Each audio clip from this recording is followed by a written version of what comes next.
Hello, everyone. So we are continuing our investigation of the resources that are offered by Asian theologies on conflict and reconciliation in the line of what we did last time around Indian theologies that provided us with a word that looks like a big word, interrelatedness. But we will see that this word corresponds to a way of looking at realities found all around Asia that is extremely fruitful for thinking relationships between the human and the divine and the human world itself. So let us try to think about what it means to speak of interrelatedness. Basically, we're speaking here of a quality attributed to reality. And according to such quality, phenomena should not be defined by their essence, by what they will be per se, but through the network of relationships in which they are inserted. And it happens that this characteristic is often defined both as going with what most Asian ontologies are, but also as a way to renew the approach of the mystery of the person and of God in Christian theology. Though there is an Indian theologian who is a Benedictine, Jose Kutiani Matail, who has attempted to describe the characteristic of dialogue when led in the Indian and Asian way, and we will see how it relates to interrelatedness. Greater emphasis on the principle of identity than on the one of contradiction. I'm first looking for commonalities. Emphasis on complementarity rather than on exclusion. Emphasis on the perception of reality context sensitive. Emphasis on realizing rather than knowing the reality, a kind of understanding with all my senses, all what I am, and not only my bread. And finally, emphasis on the relative character of every experience. I should not absolutize my own position and experience. So, it amounts to sensitivity to what he calls the radical relatedness of all reality. I think this formula very illuminating. The radical relatedness of all reality. Everything exists as related to a nexus of other things. Actually, such sensitivity may be found in other traditions, especially in the worldviews that are typical of Latin American Aboriginal tradition. And this may explain this very interesting paragraph found in Laudato Si by Pope Francis. It cannot be emphasized enough how everything is interconnected. Time and space are not independent of one another, and not even atoms of subatomic particles can be considered in isolation. Such as the different aspects of the planet, physical, chemical, and biological, are interrelated, though two living species are part of a network which we will never fully explore and understand. A good part of our genetic code is shared by many living beings.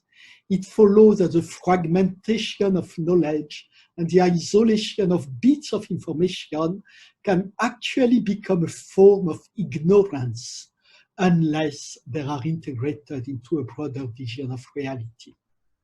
This goes far, you know. I would say that contemporary universities, but actually since the founding of modern universities in the 19th century, are built on the fragmentation of knowledge. We live on the fact of fragmenting knowledge and giving such and such bit of it to specialists. But nobody is in charge of integrating those bits of knowledge into a broader vision of reality. Maybe that's one thing that theologians and people interested in spiritual realities can undertake. So we see that Pope Francis here is certainly influenced by the spirituality of his continent, but many commentators find in it also something brought to him by FABC and by Asian theologies. And I think it is true. In any case, says in this encyclopedia, in his encyclical, it's very close from text that you would find in the Federation of Asian Bishops Conference papers. So we can look at another excerpt of what Francis says, because here again we are in something which is extremely relevant for today's Asia. When we speak of the environment, that's a word we are overusing today. What we really mean is a relationship existing between nature and the society which lives in it. Nature cannot be regarded as something separate from ourselves or as a mere setting in which we live. We are part of nature and thus in constant interaction with it. Given the scale of change, it is no longer possible to find a specific, discrete answer for each part of the problem. It is essential to seek comprehensive solutions which consider the interactions within natural systems with social systems. We are not faced with two separate crises, environmental and social, but with one complex crisis, which is both social and environmental. Strategies for a solution demand an integrated approach to combating poverty, restoring dignity to the excluded, and at the same time protecting nature. I would like to emphasize that this kind of reflection is already theological. Think about it. How can man approach the mystery of God if he is unable to approach the mystery of his own human nature and of the way he lives in the world?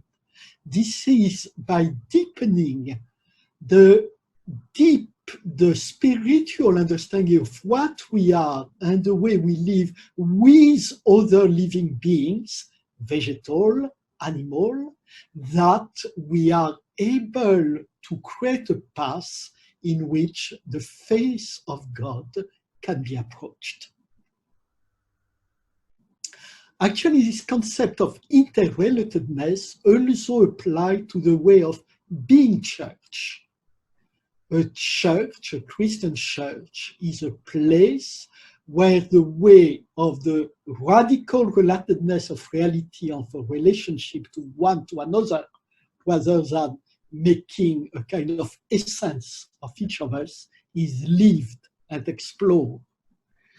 So there is a Vietnamese theologian, Chotamin Yun-Cat Tan, who has written the FABC, New Way of Being Church, seeks to immerse the Asian church in the diverse and pluralistic Asian Sitzleben, sharing life in solidarity with the Asian people and serving life. In the final analysis for the FABC, the way forward is not a defensive and inward-looking church, but a church that seeks to collaborate with others. So we could say the following: while exploring the interconnectedness of all sentient beings, the Asian theology of harmony reasserts that humanity is capable of God. This is because we are capable of each other in the connections we establish, capable of nature in the way we live respectfully in nature, that we discover ourselves capable of God. As long as we experience and nurture the organic solidarity that gathers us into a whole together with our fellow travelers and the creation. Because it is a piercing of the Logos, the quest for harmony is truly theological. It unfolds as a continuous discovery, emerged from within silence and sharing, expressed through narrative, symbolic, and conceptual discourse of the divine embedded into the human. As you see, this concept of interrelatedness helps us already to gather, to somehow make sense to the different dimension, silence and word, narrative and symbolic discourse, and so on, that we have been exploring in the preceding lessons. So maybe we could look at another text from FABC. When we look into our traditional cultures and heritage, we note that they are inspired by a vision of unity. The universe is perceived as an organic whole with a web of relation knitting together each and every part of it. You see, it's written much before the encyclical of Francis, but we are in the same tonality. The nature and the human are not viewed as antagonistic, but as chords in a symphony. The whole reality is maintained in unity through a universal rhythm. The concept of Tao in China is actually a universal rhyme. I'm sorry, actually rhythm would be good too, a universal rhyme, a way of making things resonate one with another, which is also what the Tao is doing in Chinese thought. The unity of reality is reflected in the human person, in that his sense, consciousness, spirit are interlinked, one flowing into the other. When this unity and harmony are manifested in interhuman relationships, it is considered dharmanic, the way. It is considered according to the way, if you use that time an Indian or Buddhist concept. Sensitivity in human relationships, close ties of love and cooperation in families are highly valued. Furthermore, traditionally, the various groups in Asian society were held together harmoniously through forces of syncretism, tolerance, mysticism, and also through messianic movements. This reality, we're living in interrelatedness. That's the point. So let's see a more, I would say, intellectual or abstract way of looking at the same thing, coming from a Korean theologian, Prof. Kim, whom I have already quoted. And he says there is dualism in Greek philosophy, and this dualism is reinforced by modern thought, especially the dualism that we have installed between logos, discourse, and praxis, doing things. And this dualism is a problem met by Christian theology and reflection. So, for instance, even in the word theology in Western theology, we see a kind of dualism. Or even when in Latin America, one speaks of theopraxis. So on the one hand, we will have theology, a discourse on God, and on the other one, we will have theopraxis, which means actions toward liberation inspired by a vision of God. How do we conciliate the two? That's the problem. And Prof. Kim, with his Asian background, answered by saying, I propose a Tao instead of logos and praxis as an alternative root metaphor. That's the most important word. That Tao is a root metaphor. That's a metaphor, but a metaphor that helps us to organize our vision. In contrast to theologos and theopraxis, I call this paradigm of theology theodao. Both the logos and the praxis metaphors underscore only one dimension of knowing and acting. Having served as a holistic and enduring root metaphor for East Asian religious tradition, such as Confucianism, Taoism, Buddhism, the Tao entails the unity of knowing and acting. The two are not separated in traditional vision of the way that activate the universe in a both-and way of embodiment, as it is expressed by Wang Yangming in his famous teaching of Zhexing Reyi. Acting and knowing are one.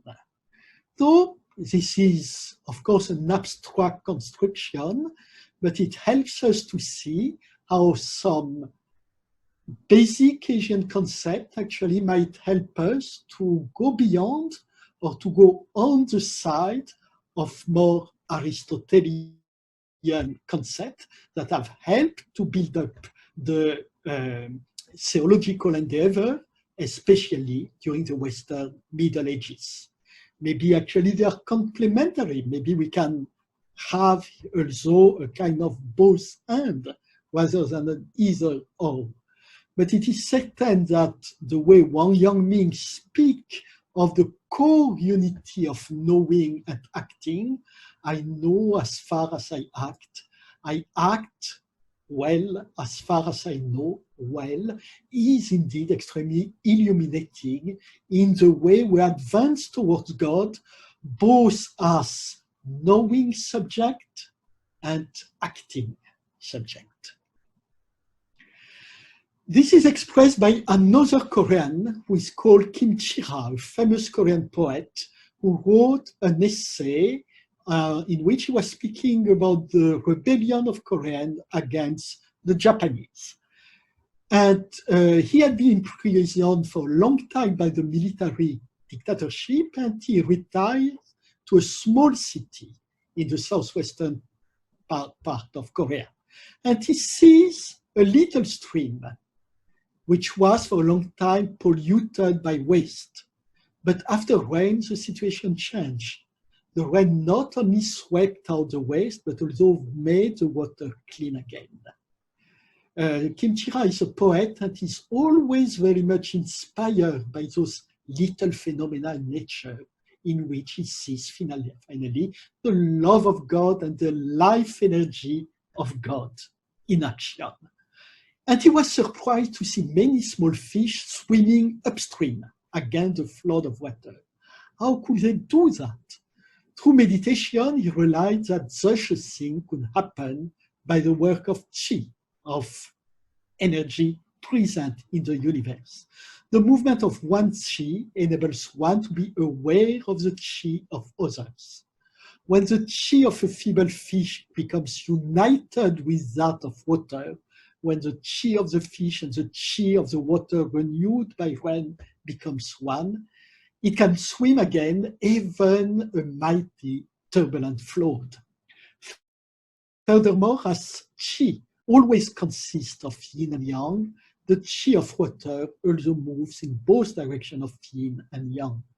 Let's say that here Kim Chi-ra is describing in a very Asian way a beautiful phenomena of renewal. And he does that, let us remember, in a time where he is oppressed by the military dictatorship as a sign of hope. The stream was polluted and it is clear again with fish that can swim upstream. From this palpitation of the chi of many fish in union with the in movement of the water, Kim Chi-ra discovered the key to understand the mystery of the liberation war, in which the feeble Minjong means song in Chinese, but the Korean pronunciation in Minjong. And you know that often when one speaks about Korean theology, one speaks of Minjong theology, the people theology. It is a theology that has developed in Korea during the time of the military dictatorship and that has flourished afterwards. So he discovered the key to understand how the people could fight against Japanese. Their collective chi inspired and empowered the Minjong to participate in the movement and to be united with the primordial chi, yuan chi in Chinese, in the same manner as the feeble fish that swim upstream against the formidable flood to be in union with the yin movement of the water. Of course, there is in this passage also a Christological undertone, something that reflects on the way the weakness of Christ becomes the victory of God. We will come back to that in the next lesson. Let me read to you a poem of Kim Chi-ra. There are several romanizations, which is very well known, and is a kind of alternative to the way we often speak of wit for expressing the mystery of God. And remember everything I have said about wise culture as providing basic spiritual metaphors, not always the same, from one part of Asia to another. This poem on wise would be different if it was written probably by an Indian theologian. It is written here by a culture that it's gluttonous wise. Heaven is wise. As we cannot go to heaven alone, we should share wise with one another, as all share the light of the heaven and stars. The wise, the grain of rice, each one corresponding to a star. We should share and eat rice together. Heaven is wise. When we eat and swallow rice, heaven dwells in our body. Let us think about the Eucharist. Rice is heaven. Yes, rice is a matter. We should all eat together. Here is a beautiful Asian expression of the Eucharistic banquet. Now let me go to the second part of this course, and I would say on the background, especially the one found in Chinese classics, that inspires this vision of interrelatedness that we have seen, especially in some Korean theologians today, also a Vietnamese one, Jonathan, interrelatedness in Chinese classics. Well, actually, we know many things quite spontaneously about that. We know that Chinese classics generally consider the world as a continuum of changes rather than a collection of discrete entities. They insist both on the inexhaustible variety of phenomena and on the resorption into the one, not the one without the diverse, not the diverse without the one. But it doesn't mean that there is only one view of interrelatedness in Chinese classics. I will not insist on it, but there is also a variety of standpoints and sometimes a variety of ontologies. Let's have a look on the Chuangzi. There is a famous passage in which, when the wife of Chuangzi dies, his friend Huizi sees him squatted on the ground, drumming on the basin and singing. And so he says, how strange it is. How can a husband who loved his wife and was loved by her does that when the wife just died? Actually, Huizi doesn't pay attention to the fact that Chuangzi actually is performing a ritual, drumming, singing, squatted on the ground, but it's not a Confucian ritual. That's another kind of ritual. And Chuangzi explains his experience. I reflected on the commencement of her being. She had not yet born to life. Not only had she no life, but she had no body form, and so on. There is now a change now again, and she's dead. The relation between these things is like the procession of the four seasons, from spring to autumn, from winter to summer. There now she lies with her face up, sleeping in the great chamber. If I were to fall sobbing and going on the wall for her, I should think that I did not understand what was appointed. I therefore restrain myself. Well, Chuangzi doesn't say that he doesn't experience pain, but that he understands what is happening in a procession of changes. We find, and here we should be alert on the fact that there are not sometimes all the differences one thinks about Confucian and Taoist. There are many, many common points, especially with Mencius, very much influenced by some metaphors like water common to Taoist as well. What does Mencius say in one of his most beautiful passages? All things are complete within me. All things are recapitulated into me. If I believe in myself and I'm sincere, okay, this quality of being sincere is important. I believe in myself, that might not be the best translation. Fanshang, if I really meditate on myself, if I really examine myself and I'm sincere, there is no greater joy. When in my conduct I exercise altruism, then benevolence is not for to seek, but right by me. If am I truly myself, resonating with myself, being sincere, I then open up to the globality of all phenomena. And this is not an effort to be benevolent, altruist, to be open to the other. I find already the other within myself. This is what Mencius is telling us.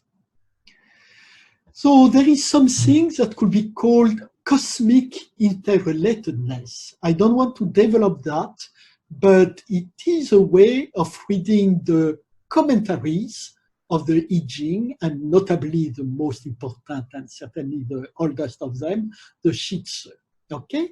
So what we observe in the I Ching when we are not fascinated by all this mechanic is the idea that the world is organized in patterns. Okay, and here he uses numbers for organizing those patterns, or speaking about those numbers, but those numbers are not quantity. They are qualities assigned to things. What is important, the number of two series correspond to each other, and each one has another that may be considered its mate. It exists only in relationship with a kind of partner, of mate. And it is by this that the changes and transformation are effected and the spirit-like agency is kept in movement. We won't go into the technicalities of it, but the idea is that there are not things that are fixed one and for all. You first have patterns of relationships that are ever changing, ever evolving. And you don't try to separate things, you try to discern the patterns through which one thing is always changing in another one. Like the wife of Chuang-Tzu has been going and probably still going through a pattern of transformations. I'd like to insist now on something different, which is that this interrelatedness is often found in the way Asian classics are organized, but this is actually a common point they have with the Bible. And since we have said that the reading of classics, the interrelated or the common reading of classics is so important in the process of building reconciliation in the Asian context, we might be attentive not to the content, but to the structure of the classics. I use here a book by an anthropologist, Mary Douglas, which is called Thinking in Circle. She says that many, many important classics in the world are organized in ring. Ring is a device. There is a well-marked point at which the ring turns. And the whole series of stanzas going from the beginning to the middle should be in parallel with the other series going from the middle back to the start. She said it's very common. And when we read, for instance, the Lao Tzu or the text saying, oh, come on, that's a mess. The manuscripts have been lost. This is a confusion. She says, when I read criticism of dire editorial confusion, my pulse quickens. I sense a hidden structure, probably a ring composition. And this applies to the organization of Chinese classics. So when you read our biblical good or most Asian classics, you will find first an exposition, a prologue. And you will see that the text is split into two halves that respond one to another. So if you have A, B, C, D, you will see you have a central point, which is E, and you will have a D, C, B, and coming back to A, like a circle. Middle and beginning, which divide the whole into two halves. The first, outgoing, the second, returning. So two parallel sections, indicators to mark those individual sections. And as I said, that's very important, a middle point. Sometimes, often, even the most important thing is said once, around the middle of the text, often in the form of an enigma. So a structure which is A, B, C. The most important thing, the thing you will see once, B, A. You hide a secret in the middle of the text. This is a framing of the text that when we know about it, helps us a lot to appreciate again our classics and to read them in conjunction one with the others. The ending must evoke the beginning. Often, interrelatedness within a text speaks of the one that structure reality. Reality and the text reflect each other. Once again, this is why classics that organize the different Asian civilizations are so important till today. We find in them the very way Asian civilizations have been envisioning reality, human, natural, and divine. Well, there is another kind of interrelatedness, and I will not insist on it, which I would call ontological relatedness. Well, you know the famous philosopher Wang Bi, at the very end of the Han period, who died very young, 22 years old actually, and he gave, among other things, wonderful commentary on the Tao Te Ching. And he thinks about the nothing, the non-being, from which all phenomena arise. He believes that nothing is pointed to in the text of the Lao Tzu by means of fundamental analogies. The valley, the canyon, the bowl, the door, the window, the pitcher, the hub of a wheel.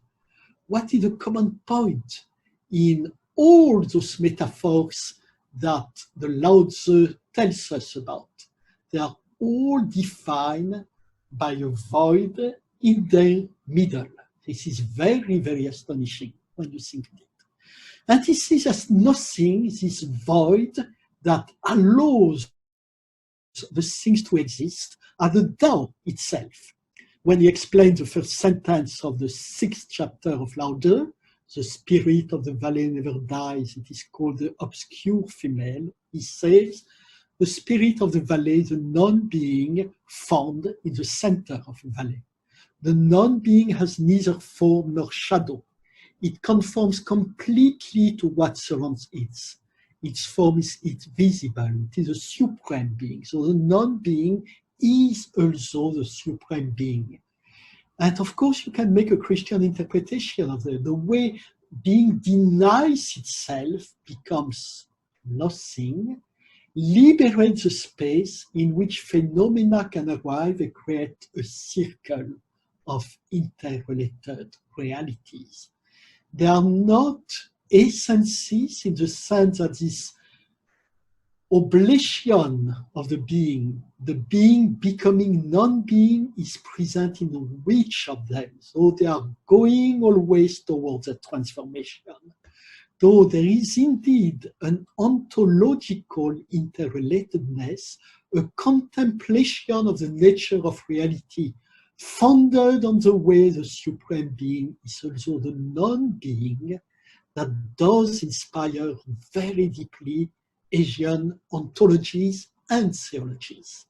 And we understand why, as we said last time, in another context, but that has similarity in India, mystical and political theology can become one, meditating on the structure of social reality and our interconnection one with another, makes us come back to the way God is so much love that he's able to go towards annihilating itself, toward non-being, and for Christians, of course, on the cross. We will come back on that next week. Finally, in Chinese classics, it's interesting to see that this interrelatedness is already expressed on the political level. And here I speak of a philosopher who is not so popular compared to others, but has been extremely important in antiquity, to the extent that he was the philosopher most, or the philosophical school most persecuted by the First Empire and by the Han Empire for what was staying of it, Mozi. So Mozi was a philosopher, actually of the time of Confucius, probably, or even a little before that, that gave way to an extremely important school. But this school was destroyed by the Chinese Empire. So Mozi has a concept, Tian-ai, we will see the character later on, which is often translated by universal love and which is better translated by indiscriminate love, we will see. Mozi speaks very simply. He says the purpose of the ones who are virtuous lies in procuring benefits for the world and eliminating calamities. And where do calamities lie? Disturbance of the small house by the large one, oppression of the weak by the strong, violence by the few over the many, deception of the simple by the cunning, disdain toward the humble by the honored. We can think about the description of the cycle of violence in the Bible here. Moses starts by confronting the process of violence in the world. Well, he acts many, many others. Okay. The mutual injury and harm which the unscrupulous do to one another with weapons, poison, water, and fire are still another calamity. How do they arise? They have arisen out of hate of others and injuring others. If we should classify one by one all those who hate others and injure others, should we find them to be universal or partial in their love? Tien, universal, partial, bien. We should have to say that they are partial. What it means, I attack the father of someone else because I am looking for the well-being of my own father, and so on and so on. I discriminate, I do distinction, bien. Now, since partiality against one another is the cause of the major calamities in the world, then partiality is wrong. When we forget that we are all interrelated and create our own divisions within a reality that by itself is not divided, then we are going toward partiality and we are going toward calamities and violence. Not understanding the true nature of reality is going towards violence. Then upon the will of heaven, this is a very religious passage of Mozi, Tian-i, proclaim, all those whom I love, they love also, and all those whom I benefit, they benefit also. He's speaking about the rulers of time past who were not partial. Their love to men is all-embracing, and their benefit to men is most substantial. And so they were raised to the honor of being sons of heaven and enriched with the heritage of the empire, and so on. So the sage king is the one who goes against partiality, and he acts by doing that according to the will of heaven, Tian-i. I could quote many other passages in Asian classics in which a topic of interrelatedness can be found. Let me just quote a passage of the Sutra in 42 chapters, So the first Buddhist classic probably written directly in Chinese, even with the inspiration of Sanskrit one. So there is someone who goes to scold the Buddha. The Buddha kept silence and did not reply. When he finished scolding, the Buddha asked him, suppose you treat another person with propriety, according to Li, and he refused to accept it. So someone treats me with politeness, and no, I don't want your gift, I don't want your nice word. With that propriety returned to you, it will return to me. If someone doesn't want my gift, my nice words, those nice words still belong to me. I haven't given them. The Buddha says, now you scold at me and I do not accept. I keep you at a distance. You hold on to the evil yourself. It has returned to your person. It is like echo following sound and shadow following physical force. At the end, there will be no escape. Be careful and do no evil. You know, what happens between us? It's like an echo. I can, even when not responding violently to you, I do not accept your violence. I'm staying there.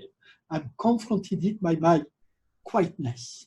And your violence will come back to you. It is also an expression of the interrelatedness of things, that there is something always circulating, good or bad, between us, among us. Though there is no doubt that Asian theologies make special use of the cultural resources that are part of their inheritance for formulating an idea of phenomena, cosmic solidarity, network of relationship, whatever you can put as a word for expressing those same realities at all levels, that they do not find the Christian theological tradition as developed on the basis of Greek ontology and logic.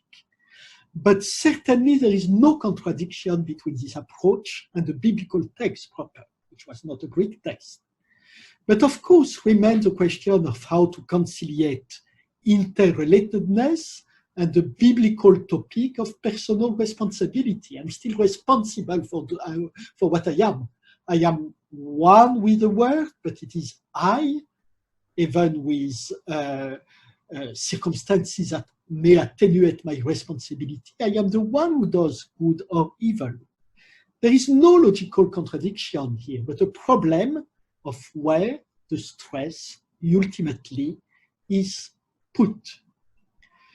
I will finish with a statement of FABC that somehow tells us again what is the meaning of what we are trying to do here, why we are doing it. Each culture not only provides us with a new approach to the human, but also opens up new avenues for the understanding of the gospel and its riches. When the gospel encounters the tradition, experience, and culture of a people, its hitherto undiscovered spirituality will surface. Riches and meanings as yet hidden will emerge into the light. That is why it is so important to reinterpret the gospel through the cultural resources of every people. This reinterpretation truly enriches the Christian tradition.